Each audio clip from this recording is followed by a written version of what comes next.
Good morning. It's Thursday, April 6th. It is the 32nd day of Lent, and we are finishing up chapter 13 of our Romans study. I'm Father Patrick from St. Paul's Episcopal Church here in Manhattan, Kansas. Today's section is chapter 13, verses 11 to 14. My Bible calls it an urgent appeal. Reminder that chapter 13 began with Paul talking about our relationship to the authorities, and then with our relationship to one another. Specifically, one reading can be that he's asking us to respect the authorities for the purpose of loving our neighbor. That the authorities are the kind of authorities who can drop at any moment, practice violence, and that part of what a Christian's responsibility is to not incite that violence unnecessarily. So today's section is called an urgent appeal. Besides this, you know what time it is, how it is now the moment for you to wake from sleep. For salvation is nearer to us now than it was when we became believers. The night is far gone, the day is near. Let us lay aside the works of darkness and put on the armor of light. Let us live honorably as in the day, not in reveling and drunkenness, not in debauchery and licentiousness, not in quarreling and jealousy. Instead, put on the Lord Jesus Christ and make no provision for the flesh to gratify its desires.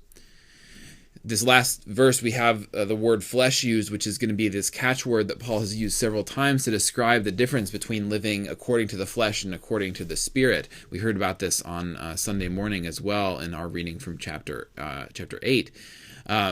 But so he wants to put it in that context. But remember that he's still in this thrust of this argument about like what we're supposed to do regarding the authorities and regarding one another's. And he uses multiple times, he's describing how the present age, the age that he's writing to, the age that we are in, is an age of darkness. That is an age that is attached to the fleshiness. And he lists off all these kind of criticisms that Christians would have of Roman society, reveling and drunkenness, debauchery and licentiousness, quarreling and jealousy. He calls us to not do that. This is an age of darkness, which is the word of the day. Darkness in Greek is skotos, which is kind of funny to me, considering that the Supreme Court of the United States is also called SCOTUS. But skotos comes from the Greek word. Skotos means darkness, but it is a development of an earlier Greek word, which is skia. Skia is it just means shadiness, which is kind of funny. That darkness. It's kind of shady. This world is kind of shady, and skia also has this element of divine or powerful darkness that is evil in the kind of cosmic sense. So is he talking about, and is he looking back at the present age at the Roman Empire and the powers of the Roman Empire and calling them skotos, as in the darkness that has kind of an evil intent? Either way, as Christians, we're called to put on the armor of light. That is, to clothe ourselves with the Spirit, to counter against all the works of darkness that the empire brings, whether it's the Roman Empire or the modern American consumeristic empire, whatever. We're supposed to put on the Lord and live according to the Lord. So that's the thought for the day as well. There is no question that we live in a time of darkness, whether you ascribe it to some kind of primordial evil or just the darkness of the human heart. We live in a dark time. Violence and jealousies and consumerism is all around us. How do you deal with that?